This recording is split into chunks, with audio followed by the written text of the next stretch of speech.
right, so we're here with one of the smartest and funniest activists in this space, Randy Credico. Randy, what brings you here today? Surprised to see you here. Well, why? I brought in Roger Waters today. I brought in that truck, and I'm going to open up with some comedy, even though I'm retired from that life. Now, Victoria Nuland's supposed to be here any minute, but she had a problem coming up here from Washington, D.C.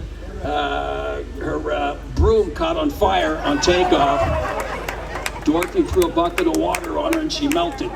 Well, one of the bright spots this year has been the freedom of Julian Assange. I know you were, frontier activist in that cause. What was it like to finally see him back where he belongs? And now he's going to testify. I'm very happy that he's home, for him and for me, because I put so much time into it, especially on that truck, the digital truck and the billboard truck for the last 2 years. And I ruined my knee, so I'm happy that he's out for him and his family. I couldn't be happier. So as we see, we've now coming up on a year since October 7th and the protests everywhere, and we all, I think, are in agreement how important these are. But what are your thoughts on the war now expanding? What do you say to people who get discouraged? They come out to these events over and over again and things seem to get worse. You got to keep going. That's all you can do. I mean, you can't just sit there and watch it live stream genocide. You got to try to do something, and what you can do is get out there and do whatever you can, whether it be electronically or at a protest or at a rally like this. You've got to participate and encourage other people to participate, because you can't just sit there and rue about it, because that's not doing anything. So you go like Spartacus. You keep fighting until you die. Keep fighting until you die. They're finding ways to suppress free speech more and more now. Does that make these in-person events even more important? Because these are big tech-proof to a certain extent, Are they? Yeah. Yes, of course it's important that we have these events. Outdoor events are extremely important. Yes, they are cracking down. Next year, I have a feeling the way things are going, this won't happen. They'll shut this down. I can't believe the people on this show, like 80% are Italian Americans, you know that? We haven't had that many Italian Americans together in an anti-war crusade since Sacco and Vanzetti.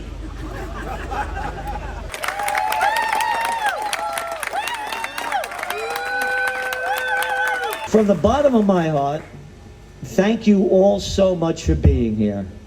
It means so much. And you're coming from all over, Canada, Orlando, Florida, Wisconsin, Michigan. Somebody said Pittsburgh. Yeah. Oh, you had that guy over there, what's his name? Joshua Shapiro, yeah.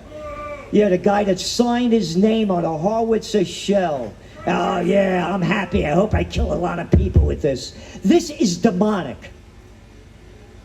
It's demonic. I launched Occupy Peace over a decade ago. I bought these three buildings. This is the most historic four corners in America. The only place with pre-Revolutionary War stone buildings. The seeds of democracy was sown here. I went for jury duty. The courthouse is right over there. The guy putting on the show said, "You see that picture over my shoulder? That's John Jay." Oh, that John Jay? Yeah, he was a judge over here. Here they come. Anyway, he goes on to say that when this was the first capital of New York State, and then the British burnt it down after the Battle of Saratoga, that the Constitution that was written for New York State, over 70% of America's Constitution comes from this Constitution. I was looking to leave the country back in 2010. And I'm traveling around, and there's nowhere I wanted to go. I came back from Berlin in 2012, excuse me. And Berlin was grander than Paris before it was bombed out. And I said to myself, where were the people to stop it? You're losing. And I came back and there was a for sale sign on the fence over here. I took possession of the building. I came back on April 27th. This building over here, 1750 Franz Rogan House. And I bought it because the seeds of democracy were sown here. I'm only me because I'm a Napolitano, born in the Bronx, born to be free. Love it or leave it? No, you leave it. You don't tell me what to do. I'm an American, born to be free, born to be me. Don't you tell me. And then I bought the other three. The other one's a museum. I bought them because the seeds of democracy were sown here. And I want to thank you all for being here. So I launched Occupy Peace, and this is the foundation of Occupy Peace. All right, so we're here with Gerald Celente, one of the organizers of this event. Gerald, a great speech. I saw you on the George Galloway show the other day where you said something to the effect of, this country is done, it's finished, it's over. And you were singing my tune there. What did you mean by that? What I mean is that if we don't have peace on earth, it's going to be hell on earth. And we got a bunch of little low-life people that love war and hate peace. And we are on the verge of nuclear annihilation. And our country's rotting in front of our eyes. You like to take Amtrak? Maybe you like taking a subway in New York, a night in Calcutta. Don't you love all the homeless people in the cities sleeping? Oh no, we got to send more billions of dollars to fight the Israel war. No, more billions of dollars to fight the Ukraine war.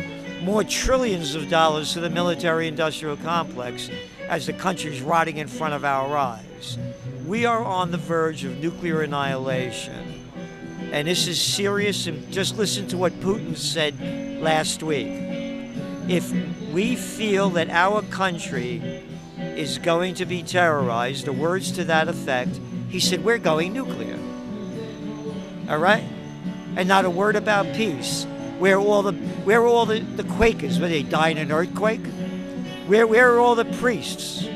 Where are the Catholic priests? Where are the Baptists? Where are the Seventh-day Adventists waiting for the 8th day? Yeah. How about all this, you religious people? How about thou shalt not kill? Screw you. We got people to kill.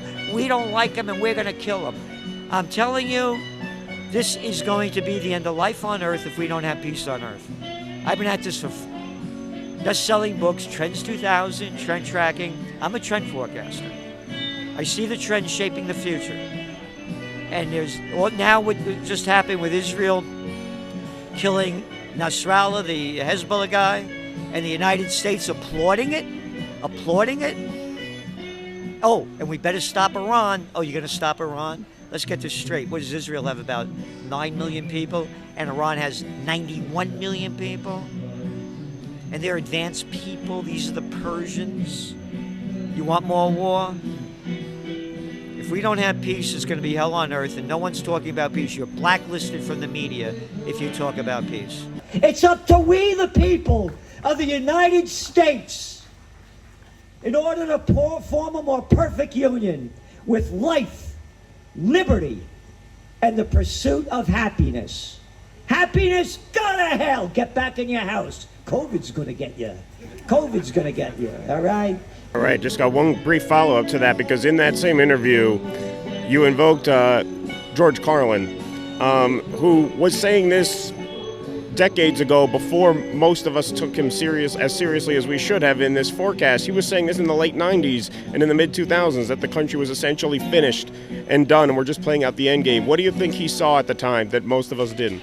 He was a very advanced guy. He saw, he's another city guy like me, a Bronx guy, His brother used to work for me, by the way. Oh, wow. Yeah, Patrick Carlin used to work for me. He's a very advanced guy. We see what it is, it's a different trip. He saw the decline of it. You listen, people say they don't like my language. Listen to George Carlin's language. He says F you more than I say it. Because when you feel the anger, and again, St. Thomas Aquinas said, if you're not angry when it's morally justifiable to be angry, you are immoral. And I'm angry. And the people better grow up. All they care, did Taylor Swift get screwed last night? That's the mainstream news. Hey, the hurricane. They don't have a clue what's going on. As we say in the Bronx, people don't know dick about shit. So when this is going to happen, they're going to buy the bullshit just like they swallowed the crap coming out of the mouth of little Georgie Bush. We're going to get the guy Osama bin Laden dead or alive. 90% of the people believed it. It's my honor today to introduce some of the best voices in the peace movement, and that privilege is not lost on me. It's also a privilege to be around all you fine people. The timing of this rally could not be better for all the wrong reasons. Just last week, Ukrainian President Vladimir Zelensky was embraced at an artillery factory in Scranton, Pennsylvania. That's the birthplace of Joe Biden. He told reporters that it's places like these, an artillery factory, where you can truly feel the democratic world prevail. I say it's at peace rallies, and it's through diplomacy where peace and democracy prevails, not in an artillery factory in Scranton, Pennsylvania. Okay, so Edmund DeMarche, you mentioned on stage you were the editor of the Trends Journal, correct? Correct. Okay, so the Trends Journal, that's Gerald Celente's project. We're here in the middle of a few buildings that he bought a while back. Can you just tell people what is the Trends Journal for those who are not familiar? The Trends Journal has been around for about 4 decades. And what it does, our mission at the Trends Journal is to use history to determine what comes next. And we try to approach it with a completely independent lens. We're not looking to win any kind of popularity contests. We're not looking to win favor with our subscribers or anything. We want to give subscribers only the hard facts and what it means going forward. So that's the value proposition of the Trends Journal. Now, you guys, I was listening to Gerald give an interview to George Galloway.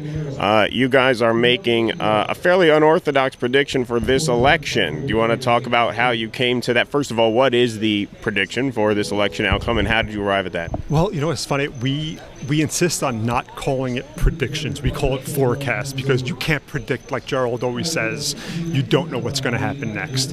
We're forecasting Kamala Harris wins, unless there's a wild card, like a crash in the economy or something.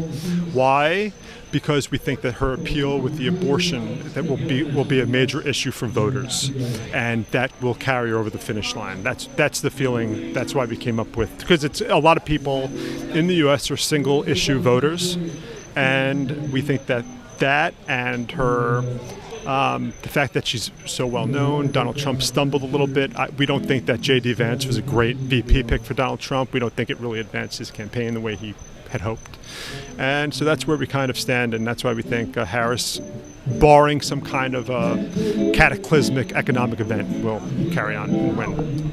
You know, I happen to agree with that, and one of the things I try to stress on my show is that as much as we in our space and here at this rally are deeply invested in foreign policy, unfortunately the general public isn't. Now, the purpose of these events is, of course, to raise consciousness around that. And so what do you think that process is like? How is that? How hard is it to get people to prioritize issues like the ones we're talking about today instead of reproductive rights? Not that that's not an important issue, but obviously this is, you're talking about macro events where the world's becoming an extremely dangerous place. It's an astute observation on your part.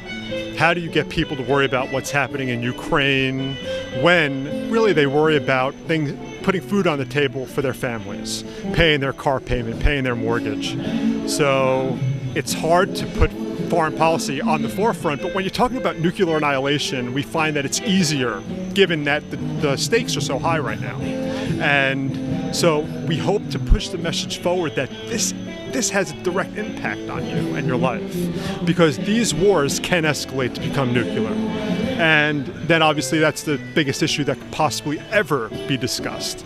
So I think the more people find out about the risks and dangers about escalation in the Middle East and in Ukraine, the more serious they'll take foreign policy and vote accordingly. We now have a whole new industry that cropped up virtually overnight after the 2016 Brexit in Britain and Trump's election here, where the established order became quite nervous about popularism, that this ridiculous, this disinformation cottage industry, everyone suddenly overnight is an expert in disinformation. It's all private, but they work closely with government.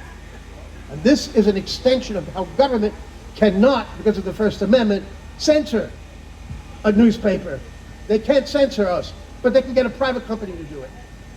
That's what they're trying to do. Whether that's allowed or not is another question. There are Supreme Court decisions that say that government cannot use a proxy to commit a crime or a violation of the Constitution that they're not allowed to do by themselves. This is what we're having. And what does this disinformation complex say?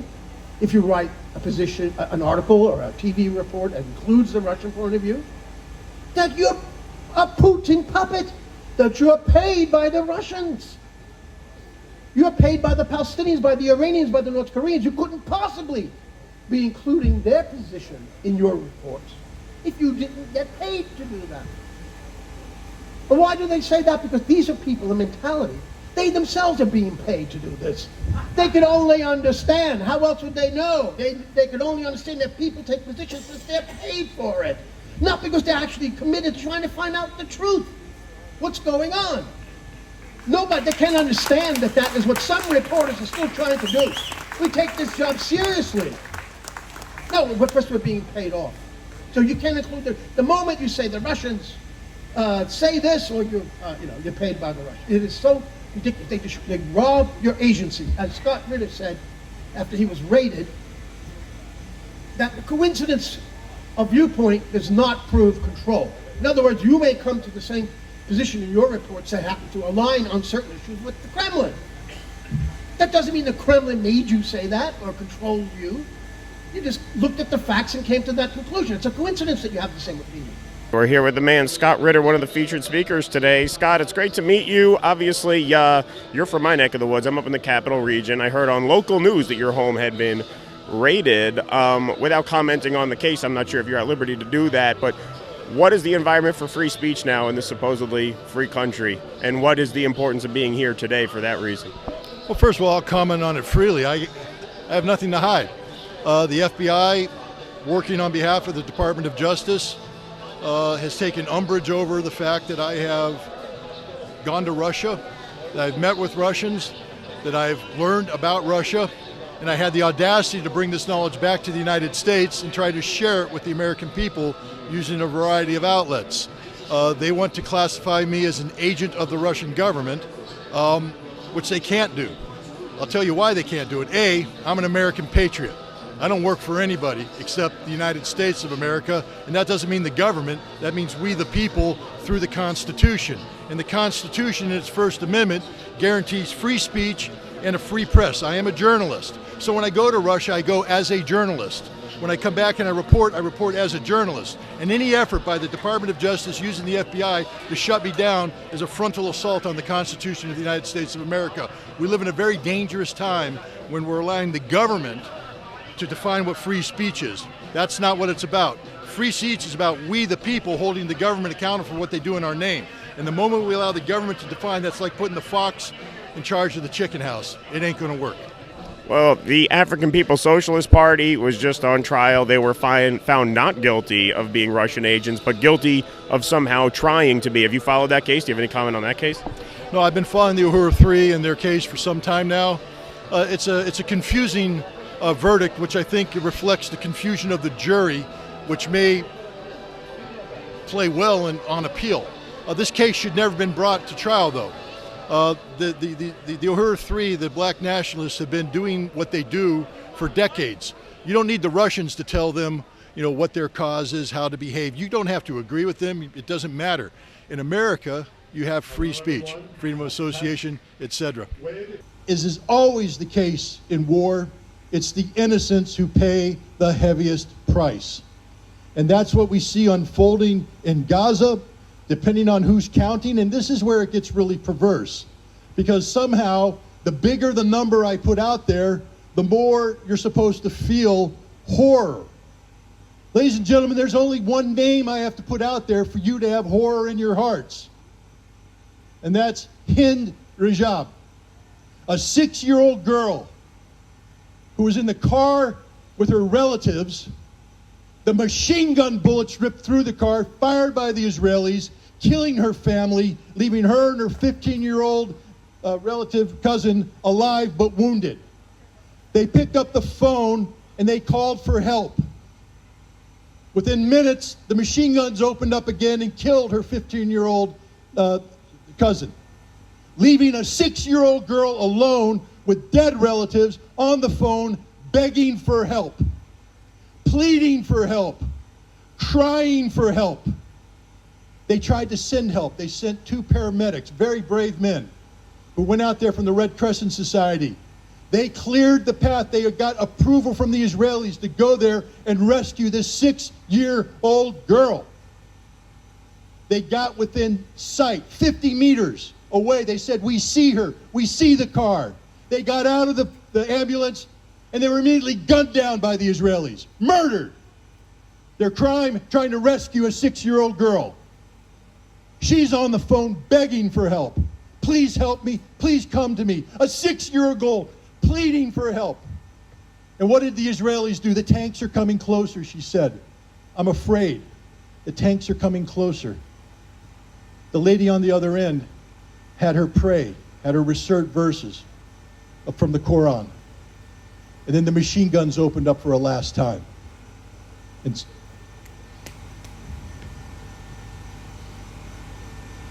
they murdered in Rajib.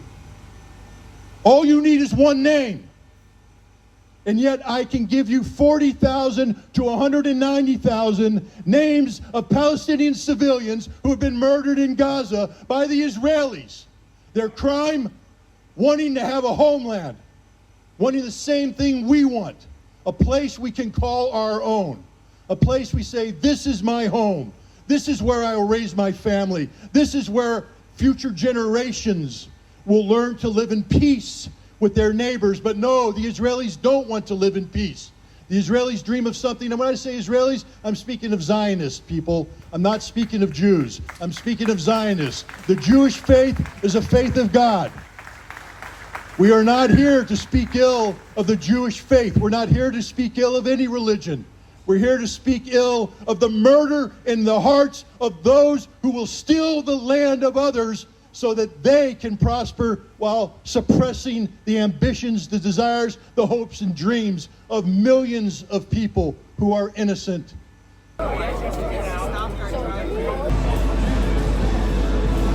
All right, so you're here representing Jose Vega for Congress. We are good friends of Jose, supporters of Jose.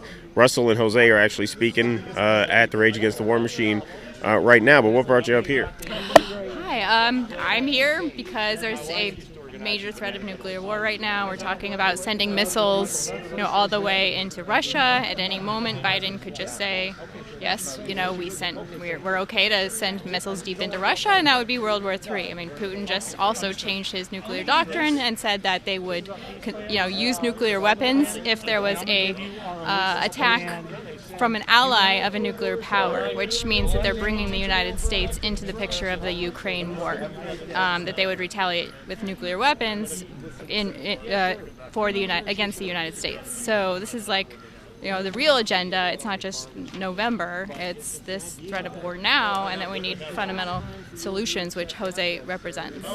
Yeah, and what has it been like today? Just talking to people. You're in a great spot here. I had a big crowd today. So how many people have you talked to? What's been the reception? I've been talking to tons of people, and it's been an amazing reception. Like, most people are not for one party or the other. They're all talking about geopolitics and that we need a major fundamental change in things. So, I've just found great people looking for bigger solutions that want to fight. All right, so the platform here, Stop World War III, Peace Through Development, that seems to also be the platform of Diane Sayre, who's obviously running for Senate on the same party line as Jose. What is the Peace Through Development platform in a nutshell? That there is no way to have peace throughout common grounds. And that was the idea of the Treaty of Westphalia, that you don't, you have to forgive past sins and have an alliance with your neighbors based on your common interests. And there are major global economic changes transforming. The global south is growing, and unless we say we are going to embrace this and be part of it, like the best tradition in the United States, then it's going to be continual war and conflict. So that is the only, peace is the only way, development is the only way for peace. Ladies and gentlemen, let's give it up for Robbie Waters.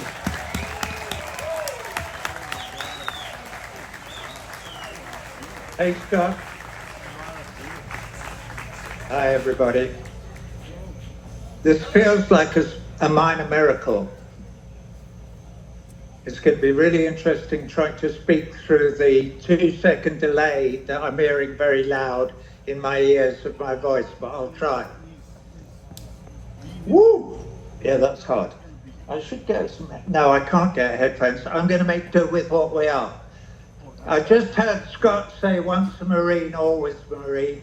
I get it, Scott, and I was really excited and moved to hear your words about the only thing that we need to act upon right now is to prevent these motherfuckers taking us into the Third World War, which is what they're determined to do.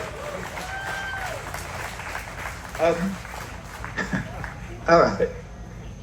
Sorry, I'm going to calm down a bit because I've been trying to watch this on YouTube. There was no audio for a long time, but we soldier on. It's so great to see you all there in that field in Kingston, New York. A friend of mine, Lama Beirut, she's a journalist in Beirut, has been texting me all morning. So I've been watching all this stuff. When I wake up in the morning and I finish weeping, which I do very quickly because there isn't time for it, I am determined to do one thing every day to stand up and be counted as an act of resistance against the military-industrial complex and the ruling class and the warmongering assholes in the US Senate and in the Congress who are driving us inexorably over the edge of the cliff. This is the first. I'll probably do several things today, but this is the important one. And I feel a real sense of comradeship and community with all of you here. And if I sound a bit emotional, it's because I am. I've been watching this shit unfold since October the 8th or 9th last year. And it's been driving me more and more and more crazy until I've almost become numb, but I will never become numb to the suffering of my Palestinian brothers and sisters. And I will never stop resisting this appalling genocide that's going on right in front of our eyes. All right, so what brings you out here? You got the Trump 2024 hat here at the peace protest. So why Donald Trump? Donald Trump because he did not bomb Iran, thank God. And I think he's going to stop the genocide in the Middle East and Ukraine. He's promised to stop Ukraine. So I think he's going to do it. I mean, he's a man of peace. Look, he's the only president that went to North Korea, for God's sakes, you know. And like I said, he refused to bomb Iran over the downing of an unmanned drone. They came to him with a package, the Pentagon did, and they said, you know, between 150 and 300 people will die. And he said, no way. That shows me right there what the man is made of. Plus, he took 2 bullets for us. Well, two attempts so far on his life. This man could be golfing, traveling the world, enjoying himself. And instead, he's trying to change America and change the world. Now, I've seen a lot of Trump hats here. Yeah. 0 Kamala hats here. I think that says something about the crowd. Exactly. Yeah? She's part of the genocide. Look, a woman of color, and she could have resigned over the genocide of people of color in the Middle East. That alone tells you, I would have voted for her had she resigned. That would have had world-shaking consequences. A vice president of the United States for the first time in history, a woman no less of color, resigning. That's what she should have done, and she did. She didn't do it. So how could you vote for somebody like that? So what informed this sign here? Taylor Swift endorsed genocide and war. Well, it's true. That's what informs it. The truth. Taylor When you realize, and she's not a politician. Right, exactly. She's look, her music. She's a musical genius. She's a billionaire because of her talent. But her politics are atrocious. So what are your 5 favorite and least favorite Taylor Swift songs? My favorite, I don't know the names of most of them. Anti-Hero. Yeah, that's a very good one. Anti-Hero. Anti-Hero, that's a good one? Yeah, I thought so. Shake It Off, is that a good one? I heard that one. Which one? Shake It Off, you know that No, one? that's like one of the pop songs. So that's one of the shitty pop. ones. Yeah, right. I think so. All right, she's got a lot of material. Oh, thank you so much. Well, thank you for your time, sir. Appreciate you. All right, so now we got one of our fans. You all know her in the chat. This is Kinky. Kinky, What's up? Good to meet you. Hi, family. Hi, DueDissidence, Keaton. Here we are at a great anti-war love fest, and it's amazing who's showing up. It's very exciting. It's a beautiful area to be in, and I'm just loving every second of it. Yeah, no, we were talking a bit before we turned the camera on when I met you. You were from Joshua Tree, California, so you say this is the end of a protest summer. So what's been the itinerary for you? Well, it was Union Park in Chicago. It was harassing the delegates as they marched into the convention center. It was meeting all the people, the struggle. I'm just loving it. I think we all should get out there if we can. And I'm here as the representative for a lot of people who can't, who have to work. But if you can get out here, we have to protest what's going on. So please, come out. All right, we're here with Judge Andrew Napolitano here at the Occupy Peace and Freedom rally. Judge, great to see you here. What brings you out here today? Well, Gerald Celente is a longtime friend of mine. The two of us are committed to personal liberty and to peace. And he holds these rallies once a year, and I'm happy and privileged to join him to help spread the message. There's very little of that message around these days. There's no anti-war movement. There's no pro-peace movement. The media, strangely to me, seems to be in lockstep with the government. I'm speaking of the American government, whose behavior in Ukraine and in Israel/Gaza is reprehensible and resulting in the deaths of hundreds of thousands of innocent people for no discernible American purpose. You know, I interviewed Max Blumenthal a few days ago about this event, and he talks about how he does regular interviews on your show. He's a left-wing guy, and he mentioned specifically how he started following you and realizing that despite that you are not necessarily a man of the left, you had a lot in common in terms of your views on civil liberties and war and peace. So what is the importance, do you think, of building cross-partisan anti-war coalitions like this one? I mean, now you're here with a bunch of commies at the anti-war rally. You know, one of the smartest people I've ever known was Roger Ailes, who often used to teach those of us who were present at the creation of Fox that you condemn the message and not the messenger. You have to have friends across the aisle.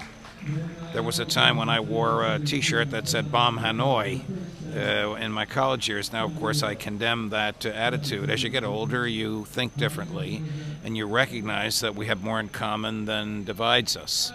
So even though Max is of the left and I'm a serious libertarian, we certainly disagree on the role of government in our lives. There are things we agree on, and those are the things that we celebrate and explain.